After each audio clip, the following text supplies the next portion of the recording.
జల ప్రళయం అంటే ఇదేనేమో అనిపించేలా నేపాల్లో వరద విలయం సృష్టిస్తోంది. ఈ వరదల్లో చిక్కుకుని మరణించిన వారి సంఖ్య అంతకంతకు పెరుగుతోంది. దీంతో ఇంతటి ప్రమాదానికి వరదలకు కారణాలపై చర్చ జరుగుతోంది. ఇప్పుడే కనుక ఈ విపత్తుపై మేల్కోకపోతే భవిష్యత్తులో మరింత ప్రమాదం తప్పదని హెచ్చరికలు వస్తున్నాయి. ఇంతకీ ఈ విలయానికి మానవ తప్పిదాలే కారణమా?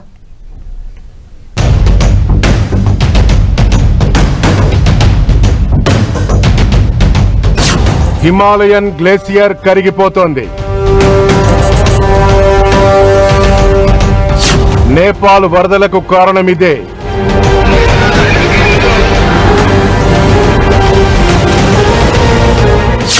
వందలాది మంది బలైపోవటానికి కారణం ఇదే.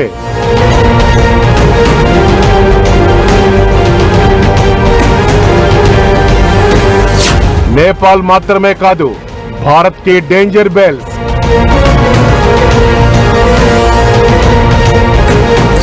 ప్రకృతి హెచ్చరికల్ని సీరియస్ గా తీసుకొని ఫలితమే ఇది.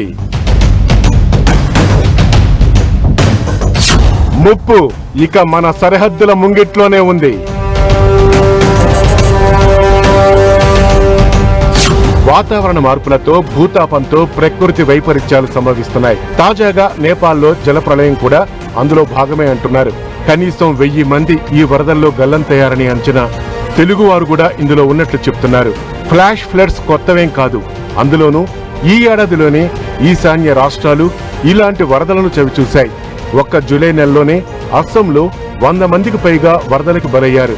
అప్పట్లోనే అసలు ఈ ముప్పు కారణం ఏంటనే చర్చ జరగ్గా రాబోయే రోజుల్లో హిమనీ నదాలు కరిగితే మన బీహార్, ఈశాన్య రాష్ట్రాలు ప్రళయానికి లోనవుతాయని చెప్పారు. ఇప్పుడు దానికి ట్రైలర్ లానే నేపాల్లోని నదులకు వరదలు సంభవించాయి. ఇదే విషయాన్ని అటు అమెరికా కూడా నిర్ధారించింది. నేపాల్ టిబెట్ సరిహద్దు ప్రాంతంలో సంభవించిన విపత్తులో ఈషా ఫౌండేషన్ సభ్యులు 80 మంది గల్లంతైనట్లు తెలుస్తోంది. అయితే తెలుగు రాష్ట్రాలకు చెందిన వారు పెద్ద సంఖ్యలో ఈ వరదల్లో చిక్కుకున్నారు. వీరి కోసం ఏపీ, తెలంగాణ ప్రభుత్వాలు ప్రత్యేక ఏర్పాట్లు చేశాయి. కాల్ సెంటర్లు నిర్వహిస్తున్నాయి. తమ రాష్ట్రాల నుంచి వెళ్లిన వారి వివరాలు సేకరించి వారి పరిస్థితిపైన ఆరా తీస్తున్నాయి. భారత ప్రభుత్వం నేపాల్ కి పెద్ద ఎత్తున సహాయ సామాగ్రి పంపించింది. అలాగే నేపాల్ ప్రభుత్వం చైనా సహా ఇతర దేశాలతో సమన్వయం చేసుకుంటూ ఈ విపత్తును అధిగమించే ప్రయత్నం చేస్తోంది.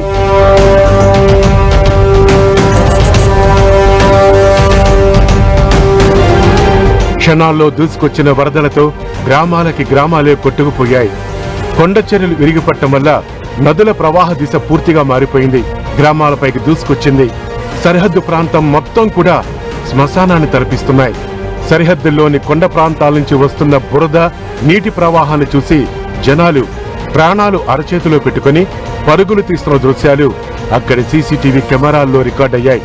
మరోవైపు ఎగువన నదీ ప్రవాహాన్ని అడ్డుకుంటూ ఇంకా పూడిక, కొండ చర్యల శిథిలాలు నిలిచి ఉండడంతో రెండో ముప్పు పొంచి ఉందని పర్యావరణ నిపుణులు హెచ్చరిస్తున్నారు.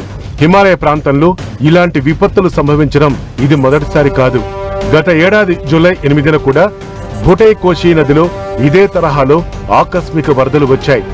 అప్పట్లో రసువా సమీపంలోని గ్లేసియర్ లేక్ ఉప్పొంగడంతో వరదలు సంభవించినట్లు ఉపగ్రహ చిత్రాల ద్వారా నిర్ధారణ అయింది. పర్యావరణ మార్పుల కారణంగా హిమాలయాల్లోని గ్లేసియర్ల మంచు వేగంగా కరిగిపోతుండటంతో కొత్త సరస్సులు ఏర్పడుతున్నాయి. అవి ఈ విపత్తుకు కారణమవుతున్నాయి. మరి దీనికి కారణం మానవ తప్పిదాలే. మితిమీరిన డెవలప్మెంట్ యాక్టివిటీస్, అడవుల నరికివేత, ప్రపంచవ్యాప్తంగా కర్బన ఉద్గారాల్ని కంట్రోల్ చేయలేకపోవడంతో గ్లోబల్ వార్మింగ్ పెరిగిపోయింది. ఆ ఎఫెక్ట్ హిమాలయాలపైన పడుతోంది. దీంతోనే ఘనీభవించిన హిమనీ నదాలు కరగటం, చుట్టుపక్కల నదుల్లోకి ప్రవహించడంతో ఆకస్మిక వరదలు ముంచెత్తుతున్నాయి.